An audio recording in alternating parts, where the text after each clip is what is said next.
మీరు first cinema 2012లో వచ్చింది, second cinema 2016. Exactly. చాలా లాంగ్ గ్యాప్ వచ్చింది. Very long gap. Next cinema ఇమీడియట్గా ఉంటుంది. Very immediate, very next. Sure about that? Sure, okay, very sure. Hardly I will start with in 3 months, I think so. Nice. 3-4 months. And scripted కదా? Yeah.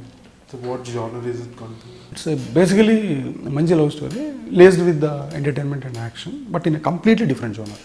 ఇది ఇప్పుడు మీరు చూసినట్టుగా ఉండదు.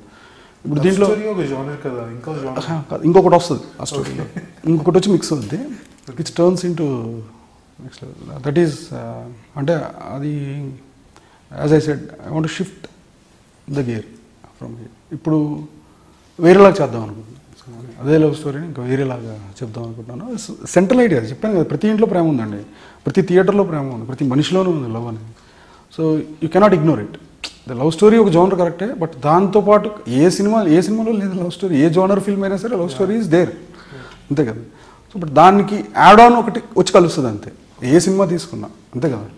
For me Munna MBBS అనేది కూడా లవ్ స్టోరీ అంటుంది, అంతే కదా. ఇట్స్ చుట్కీ అనే అమ్మాయి పేరేంటి, ఎక్కడో స్టార్ట్ అయ్యి అది కూడా ఒక లవ్ స్టోరీ, దేస్ లవ్, అంతే కదా. బట్ చెప్పిన ఎలిమెంట్ వేరే, ఫైనలీ వాట్ ఈ పోర్ట్రేట్ అనేది వేరే డిఫరెంట్, అంతే కదా. ఇప్పుడు Magadheera it's great love story for me, కానీ మగధీరా అనేది లవ్ స్టోరీ లాగా ఎంతమంది కన్సిడర్ చేస్తారో మనకు తెలియదు కదా, అంతే. Baahubali it's love story again, కనపడుతూ ఉంటుంది లవ్ కాన్ఫ్లిక్టే. ఇప్పుడు మనం ఫస్ట్ పార్ట్ చూసాం, దాంట్లో ఏంటి, తినేదో ఇష్టపడుతున్నాడు, దెర్ ఈస్ అ కాన్ఫ్లిక్ట్ కదా.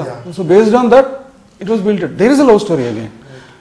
భారతం తీసుకున్నా ఉంది, రామాయణం తీసుకున్నా ఉంది, there is a love story. అది ఎప్పుడు అవాయిడ్ చేయలేదు అది. I feel I'm so blessed, ఎందుకంటే ఈ ఆపర్చునిటీ కోసం ఎంతోమంది వెయిట్ చేస్తున్నారు బయట, వేల మంది, లక్షల మంది ఉన్నారు. సో నేను ఇక్కడ ఉన్నాను అనేది ఐ ఫీల్ లైక్ ఓకే, దేవుడు ఏదో టైంలో ఓకే ఇది ఇచ్చేయండి ఇటు అంటే వచ్చానేమో నా ఫీలింగ్.